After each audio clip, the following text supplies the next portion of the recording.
الحمدللہ رب العالمین والصلاة والسلام علی رسولہ النبی الکریم وبعد اعوذ باللہ من السمیع العلیم من الشیطان الرجیم بسم اللہ الرحمن الرحیم وأنزل عليك الكتاب والحكمة وعلمك ما لم تكن تعلم وكان فضل الله عليك عظيما. وعن المقدام بن معد كرب عن رسول الله صلى الله عليه وسلم أنه قال: ألا وإني أوتيت القرآن ومثله معه. معزز علماء فضلاء المعهد الاسلامی السلفی کے اساتذہ، موقر اساتذہ کرام و عزیزان طلبہ، عزیز طلبہ، آپ کے سامنے انکار سنت کی کچھ نئی شکلیں، کچھ نکات کی شکل میں آپ کے سامنے کوشش کروں گا آ جائے، کیونکہ اس کے لیے آپ کو تیار ہونا ہے اور اس کے لیے کن کن چیزوں کی تیاری کرنی ہوتی ہے وہ آپ اپنے اساتذہ سے پوچھیں اور اساتذہ سے سیکھیں عزت و احترام کے ساتھ. باذن اللہ آپ سب اس میدان اور اس مجال میں کامیاب ہوں گے. ان چیزوں کو سیکھنے کے لیے سب سے پہلے جس چیز کی ضرورت ہے وہ اخلاص ہے، اور پھر وقت کی حفاظت ہے، اور اپنے اساتذہ اور آپ کے جو مشائخ ہیں اس کا عزت و احترام ہے. اگر ان چیزوں کا فقدان رہا آپ کے اندر سے تو پھر آپ اپنے مقصد میں مکمل طور پر کامیاب نہیں ہو سکتے. فضیلت کی طلبہ اور عالمیت کی طلبہ کدھر بیٹھے ہیں آپ فضیلت کی طلبہ؟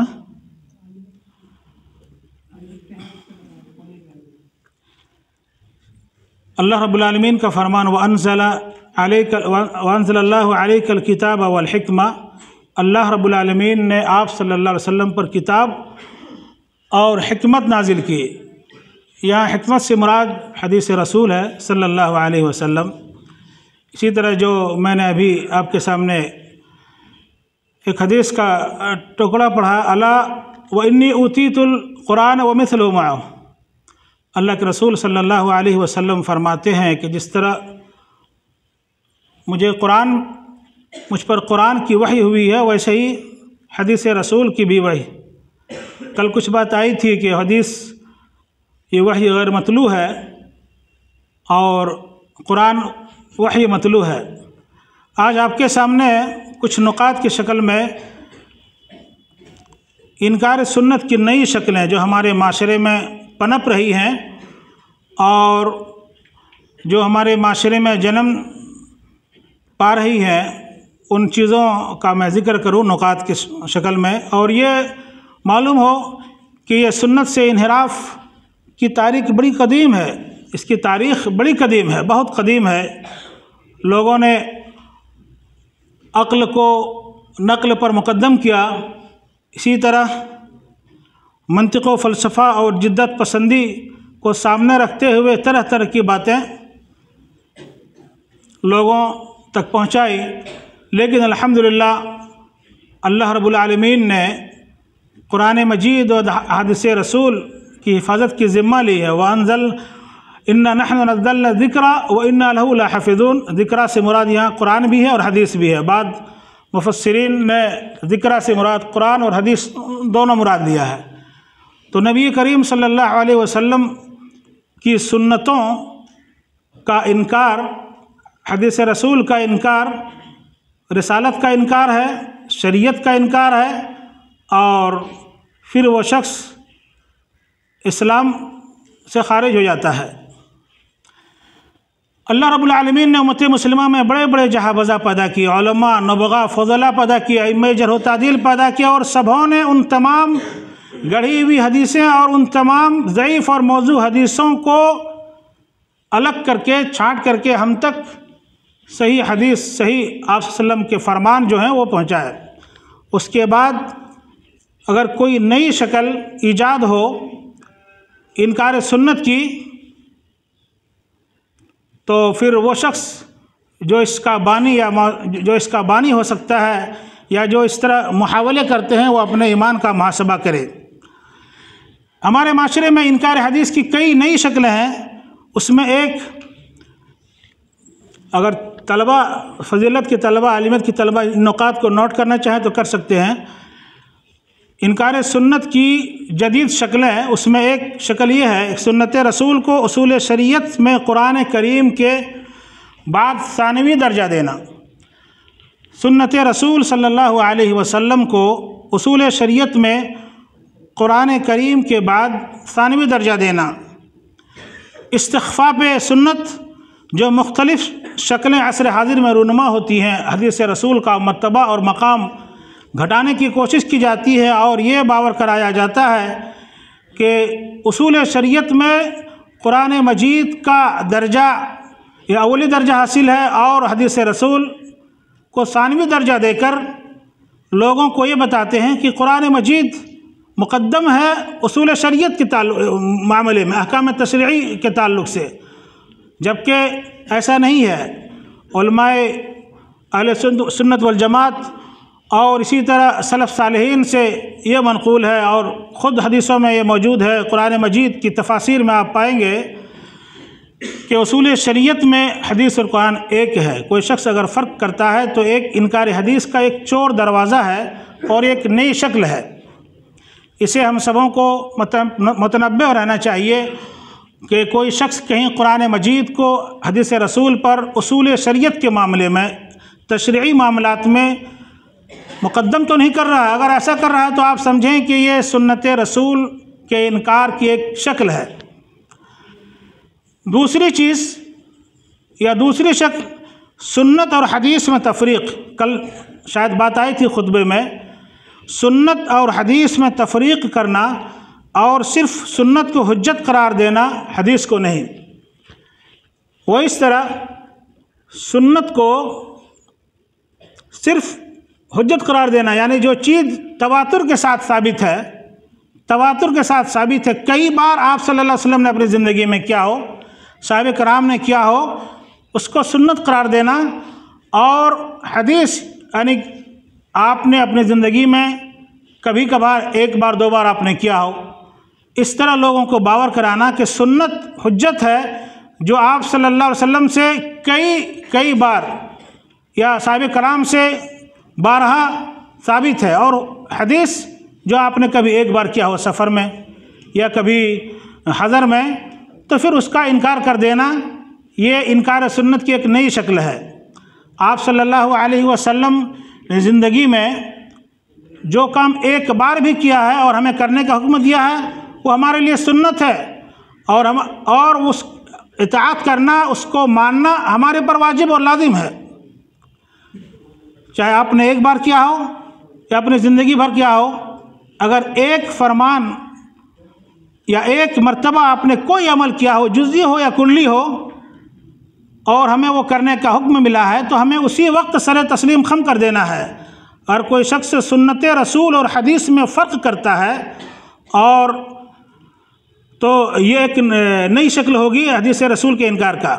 کل بات آئی تھی کہ رسول حدیث کی تعریف ما اضیف الی النبی صلی اللہ علیہ وسلم من قول او فعل او تقریر او صفت خلقیہ او خلقیہ، آپ کے قول، آپ کے فعل اور تقریر، کسی نے آپ کے سامنے کوئی کام کیا ہو، آپ نے سکوت اختیار کی ہو، یا آپ نے کچھ نہیں کہا، اسے تقریر کا حدیث تقریری کہتے ہیں۔ تو سنت اور حدیث میں فرق کرنا، یہ بھی ایک انکار سنت کا نیا دروازہ، چور دروازہ ہے۔ تیسری چیز، حدیث کو صرف ایک تاریخی دستاویز قرار دینا، حدیث رسول کو صرف ایک تاریخی دستاویز قرار دینا اور حدیث رسول کا انکار کرنا۔ اس کے سرخیل کہہ لیجئے، یا اس معاملے میں جن لوگوں نے کام کیا ہے، اس میں راشد ساز ہیں اور جاوید احمد غامدی، سلیم جاوید وغیرہ وغیرہ۔ ان لوگوں نے اس چیز کو خوب لوگوں میں پھیلایا کہ سنت کو صرف ایک تاریخی دستاویز کی حیثیت حاصل ہے، جبکہ محدثین اور علماء نے اس پر کافی علماء کرام نے سلف سے اسے کافی رد موجود ہے۔ ان سے اگر ہم یہ سوال کریں، جو شخص حدیث رسول کو تاریخی دستاویز قرار دیتے ہیں، اگر حدیث رسول کی حیثیت شرعی مصدر کی نہیں، صرف تاریخی دستاویز ہے، اگر ہم ان سے سوال کریں کہ آپ صلی اللہ علیہ وسلم نے غزوہ تبوک کے موقع پر ان صحابہ کرام کو سزا کیوں دی تھی جنہوں نے حکم رسول کی تعمیل میں کوتاہی کی تھی؟ اگر حدیث رسول ایک تاریخی دستاویز ہوتی تو غزوہ تبوک کے موقع سے جن لوگوں سے کچھ کوتاہیاں ہوئی تھی کیوں آپ نے سزا دی تھی؟ کیا انہیں یہ سزا قرآن کریم کے کسی صریح آیت کی مخالفت میں دی گئی تھی؟ کیا صحابہ کرام قرآن و حدیث کے مابین تفریق کرتے تھے؟ ایسا نہیں۔ حدیث رسول ایک وحی ہے، وحی الہی ہے، غیر مطلوع ہے، جس پر ہمارا ایمان یا جس پر ایمان رکھنا واجب اور ایمان کا ایک جز ہے۔ اسی طرح چوتھی شکل حدیث رسول کو قرآن کے متعارض دکھا کر حدیث کا انکار کرنا۔ چوتھی شکل ہے حدیث رسول کو قرآن کے متعارض دکھا کر حدیث کا انکار کرنا۔ محدثین نے تحقیق حدیث کے جو قواعد بیان کیے ہیں، ان قواعد سے ہٹ کر حدیث کو اپنی عقل میں یا عقل کی کسوٹی سے پرکھنا۔ نعوذ باللہ اگر میں نام لوں، مودودی نے حدیث میں ثلاث کذبات کا جو ذکر ہے کہ حضرت ابراہیم علیہ السلام 3 مرتبہ، ایک بار اختی کل ذکر آیا تھا، اختی آپ نے کہا، آپ سے سوال کیا گیا کہ یہ آپ کے ساتھ کون ہے؟ آپ کی بیوی تھی، آپ نے کہا اختی، اسلامی بہن۔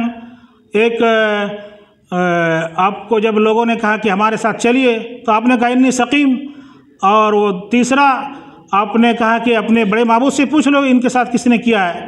تو مودودی نے، جو جماعت اسلامی کے سرخیل ہے، مودودی نے ان تینوں حدیثوں کا انکار کیا ہے۔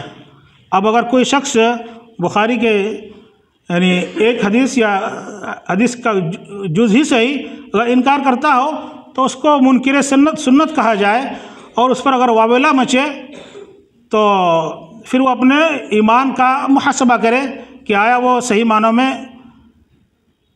مومن ہے، مسلم ہے۔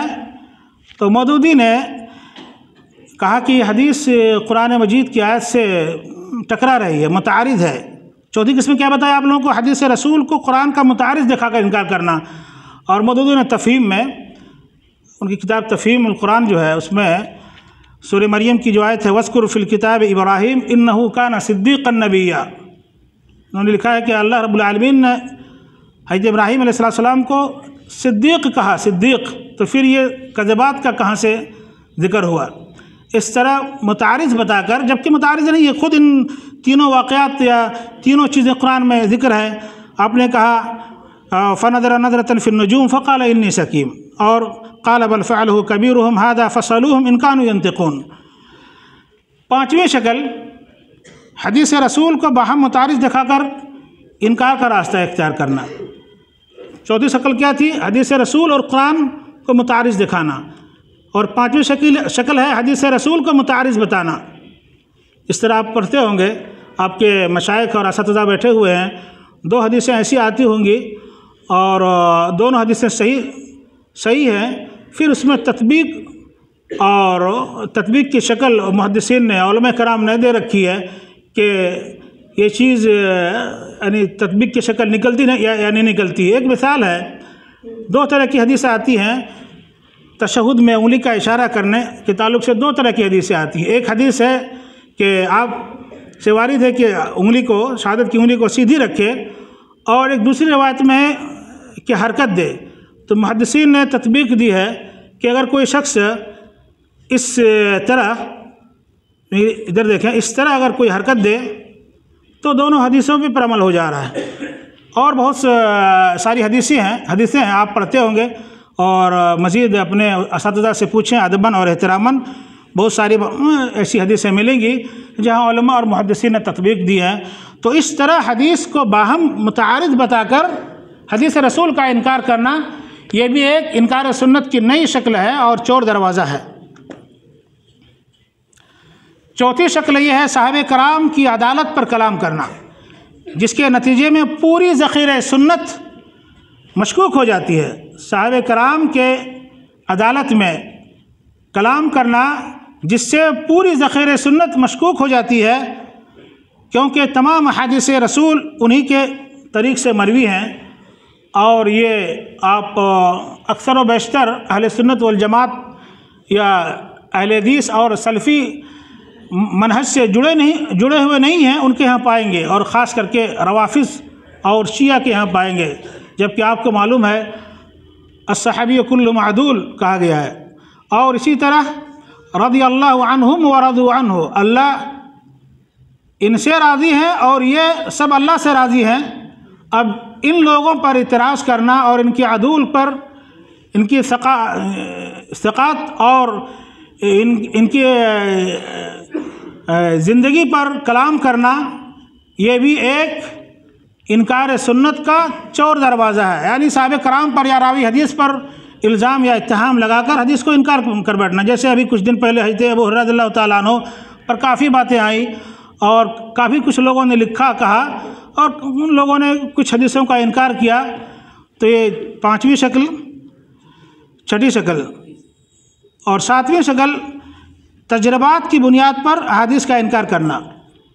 تجربات کی بنیاد پر حدیث کا انکار کرنا، مثال کے طور پر یاجوج ماجوج اور دجال کے متعلق سے حدیث جساسہ معلوم ہے آپ کو، حدیث جساسہ کو یہ کہہ کر غیر معتبر قرار دینا کہ جدید سائنس نے کائنات کے چپے چپے کی دریافت کر لی ہے، اگر یاجوج ماجوج اور دجال کہیں موجود ہوتے تو ان کا پتہ لگ جاتا یا پتہ لگا لیتے سائنسداں، جبکہ سائنسداں خود یہ اعتراف کرتے ہیں کہ ہم نے سمندر کا صرف 5% ہی اب تک انکشاف کر پایا ہے، باقی 95% میں کیا کچھ موجود ہے ہمیں اس کا کچھ بھی علم نہیں ہے۔ اس سے مولانا مودودی اور مولانا وحید الدین خان وغیرہ کے شبہ کی پول کھل جاتی ہے، جو اس طرح کی حدیثوں کا انکار کرتے ہیں اور یہ تجربات کی دنیا میں بہہ کر یہ حدیث رسول کا انکار کر بیٹھتے ہیں۔ ایک آٹھویں شکل ہے نئے اصول و قواعد وضع کر کے انکار سنت کا راستہ ہموار کرنا۔ کل بات آئی تھی جمعہ کے خطبے میں مختصر کہ نئے اصول و قواعد وضع کر کے انکار سنت کا راستہ ہموار کر دینا۔ نعوذ باللہ احناف میں یہ چیز بہت پائی جاتی ہے، مقلدین میں یہ چیز بہت پائی جاتی ہے، اور ابھی حال ہی میں کتاب چھپی ہے، آپ لوگوں کو معلوم ہوگا، کل بتایا تھا میں آپ کو، عبد المجید الترکمانی کی کتاب ہے دراسات فی اصول الحدیث علی، کل بتایا تھا معلوم ہے آپ لوگوں کو، علی منہج الحنفیہ، نعوذ باللہ، یعنی علی منہج الصحابہ، علی منہج المحدثین، علی منہج امام بخاری، یہ سب انہیں کہیں کچھ نہیں ملا، علی منہج الحنفیہ لکھا، دراسات فی اصول الحدیث علی منہج الحنفیہ، جس میں ان حدیث کو نئے قواعد اور نئے اصول کے ذریعے ضعیف کہا گیا ہے جو صحیح حدیثیں ہیں۔ اس کا مطلب انہوں نے یہ اس کتاب میں جو چیزیں ذکر کی ہیں اس کا خلاصہ یہ ہے کہ فقہ حنفی کے مطابق جو حدیثیں ہوں، فقہ حنفی یا حنفی کے اصول کے مطابق جو حدیثیں ہوں گی ان حدیث کو قبول کیا جائے گا، اور فقہ حنفی سے جو حدیثیں ٹکرائیں گی اس کو رد کر دیا جائے گا۔ یہ ایک کتاب دراسات فی اصول الحدیث علی منہج الحنفیہ، اس کے مؤلف کون ہیں؟ عبد المجید الترکمانی۔ نویں شکل علوم حدیث کا سہارا لے کر بعد ثابت شدہ حدیث کو ضعیف قرار دینا تاکہ ان کا نام منکرین سنت میں نہ آئے۔ اصول حدیث کے جو علم حدیث کی کتابیں ہیں اور قواعد ہیں ان کا سہارا لے اور پھر کچھ حدیثوں کا انکار کر دینا، جیسے قرضاوی صاحب کے تئیں کہا جاتا ہے اور انہوں نے کیا ہے، عورتوں کی قیادت اور سیادت والی حدیث کو انہوں نے ضعیف قرار دیا ہے، عورتوں کی قیادت اور سیادت والی حدیث کو ضعیف قرار دیا ہے۔ اور اسی طرح اخوانیوں نے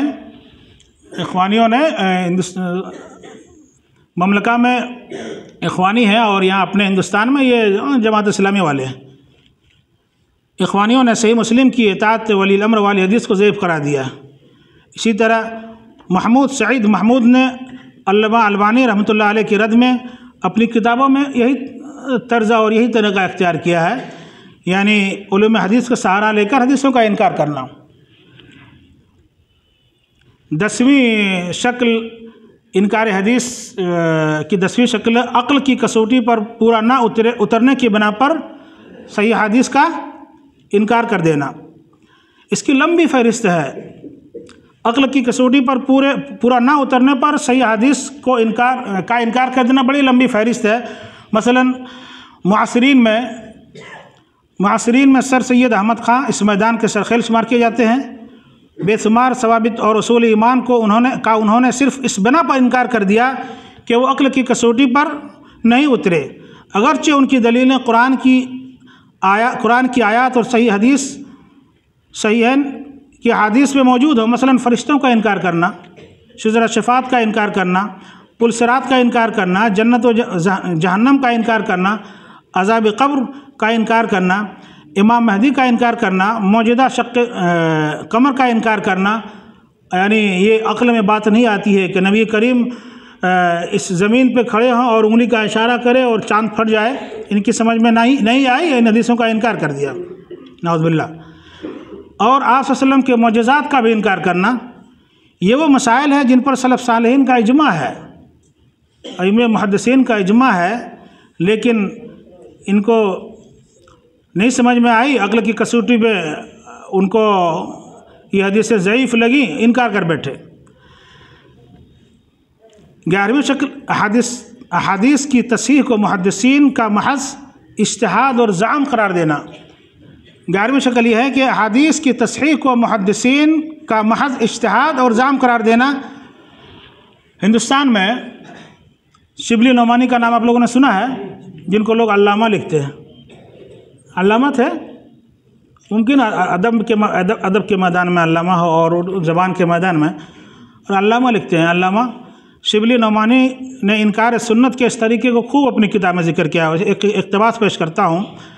وہ لکھتے ہیں جس طرح، غور سے سنیے، وہ لکھتے ہیں شبلی نعمانی، وہ لکھتے ہیں جس طرح ایک فقیہ کسی مسئلے کو قرآن یا حدیث سے استنباط کر کے اپنی دانش میں صحیح سمجھتا ہے اور اس کی صحت یقینی نہیں ہوتی، کیوں کہ استنباط میں جن مقامات یا جن مقدمات سے اس نے کام لیا ہے اکثر ان کے ظنیات ہیں، اسی طرح حدیث کا حال ہے۔